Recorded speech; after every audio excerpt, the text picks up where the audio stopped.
can't answer calls because I'm balling.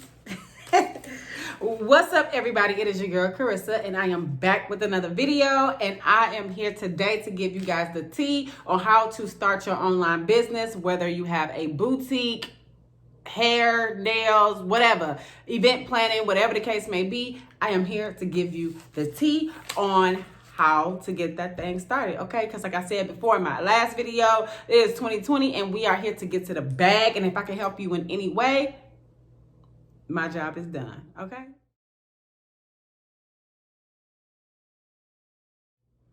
Okay, so the first thing you want to do when starting your online business or whatever kind of business you may have, whether it's online or a physical store or a physical location, whatever that may be, the first thing you want to do is research that industry that you're looking to go in. I cannot stress this enough. When I started my boutique, I did so much research on it. Like, I wanted to start my boutique for years before I actually started it. And about 6 months leading up to when I actually launched, I did nothing but research every single day, every single night. Just because you have a gift in something does not mean that you are going to be passionate about it, if that makes sense. So when you research the industry, you are going to find out like all of the nitty gritty, the good, the bad, and the ugly. So you want to make sure that this is something that you are obsessed with, something that you will do for free. Okay? Because if you're not obsessed with it and you're not super passionate about it, when times get hard, you are going to want to give up. And entrepreneurship is not for the weak. Okay, so the first thing you want to do is research the industry. Make sure that's something that you are absolutely passionate about and want to do.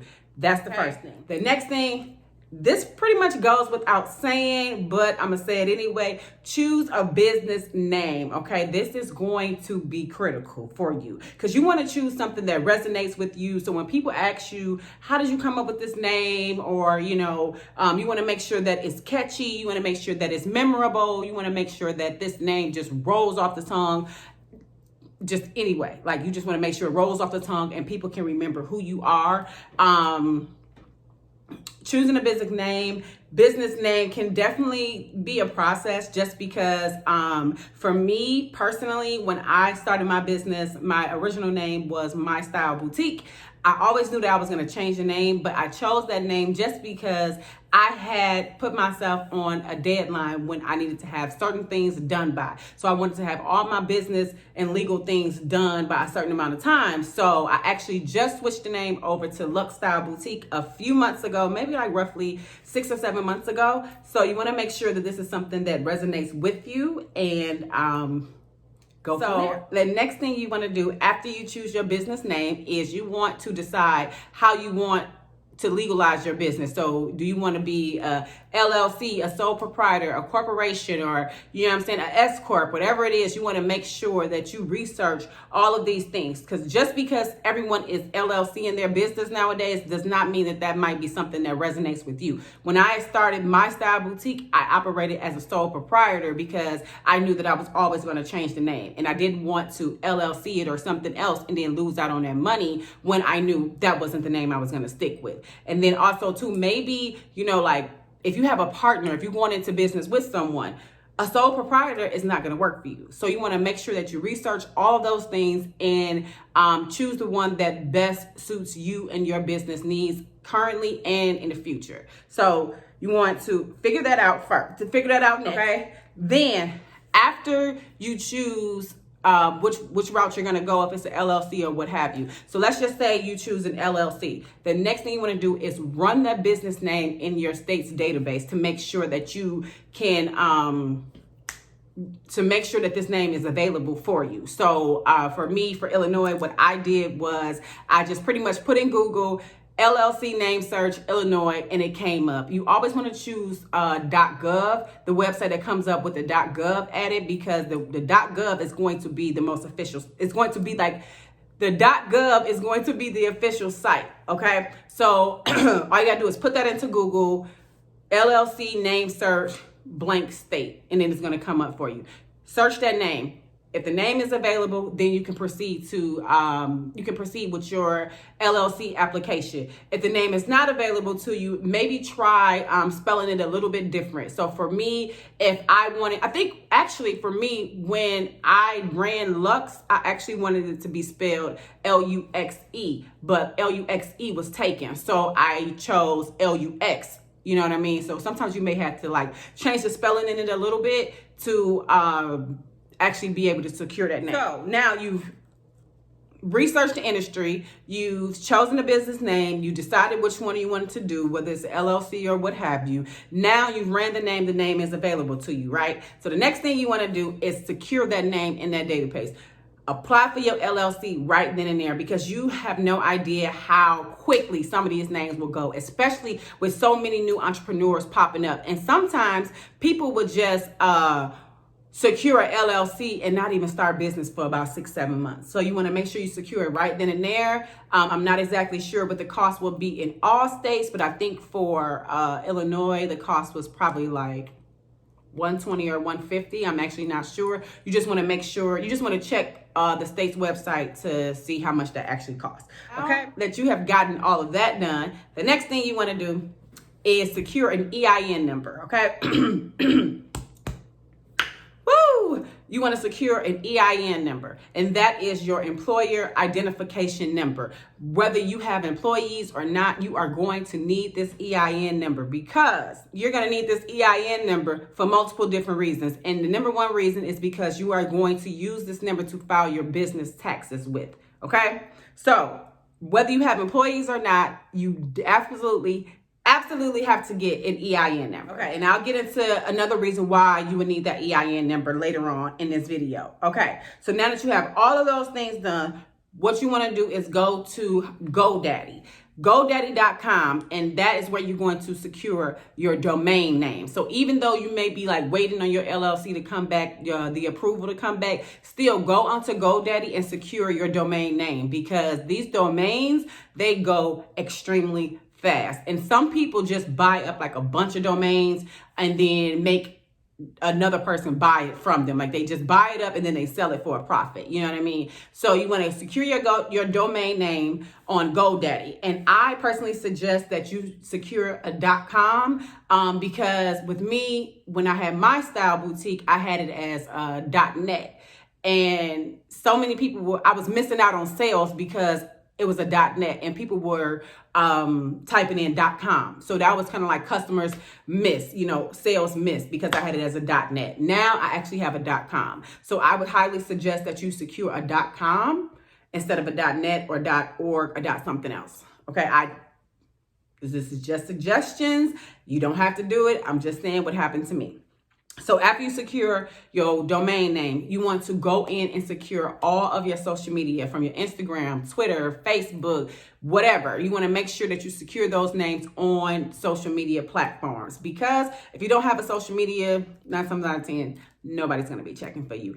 And social media is absolutely very important, because with the hashtags and stuff like that, you just never know who may, whose feed you may pop up in. And that is definitely going to be beneficial to you, especially when you're first starting out, to get yourself, globally out there.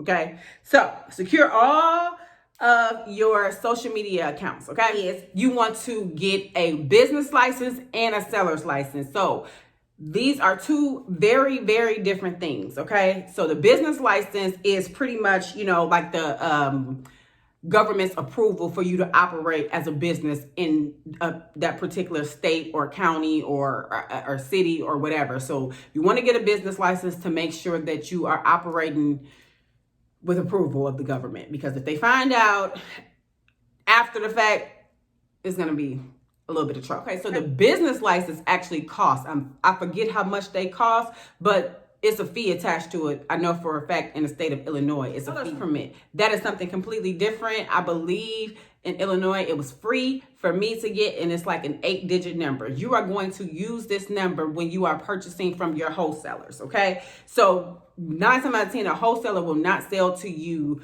if you do not have a seller's permit. When you are purchasing wholesale, you are not taxed on the product that you are buying, okay? So when you get it and you sell it, you are supposed to charge tax on that, okay? So this is how you're going to pay your taxes.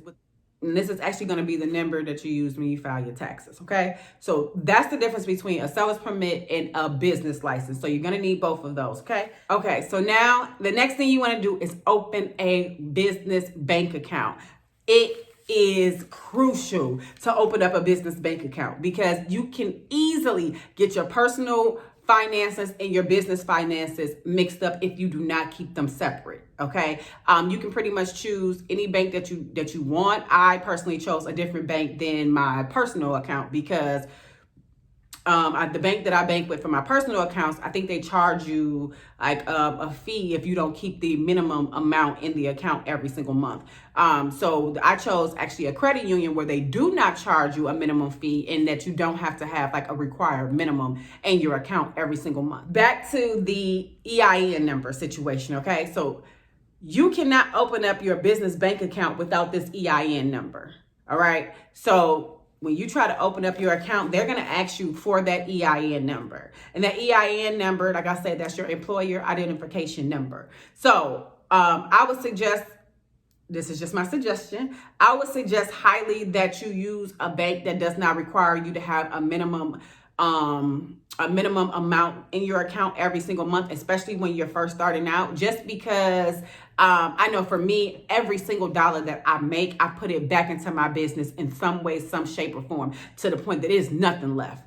Okay, it's nothing left at the end of the month, or it's just nothing left. Okay. So you can research and see which banks will best work for you. And I also chose a credit union just because with a credit union, you know, if I ever wanted to have like a business loan or something in the future, you know, I've already built up that relationship with the credit union, so they kind of just see, you know, the money that's coming in my account, and my account is in good standing and all of those things. So that's my particular reasons of why I chose a credit union. But another reason to have a business bank account is so that if you decide to apply for a business loan in the future, they can see that, you know, the type of money that your business is making. So with that, you just want to make sure you have all your ducks in a row. And the last thing that I did, and I actually kind of did mine a little bit backwards, but the last thing that I personally did was created my budget. And I created my budget specifically for promotions, marketing, events, and inventory. You know, I didn't include the price of the LLC or the domain name and stuff like that. I didn't include that price into my budget because I was just like, you know, trying to get things done by a certain date. But you want to create yourself a budget so that way you know exactly where every single dollar is going, because in the beginning it's going to be very crucial that you basically get the most bang for your buck, because you want to see that ROI. You want to see that return on your investment. You know what I mean? So you want to know exactly where everything is going and how much everything is going to cost. So that's pretty much it that I have for you guys today. I will make another video about like business essentials and some more business, but nonetheless, I wish you guys much success in 2020, and I will talk to you soon. Thank you so much for watching. Bye.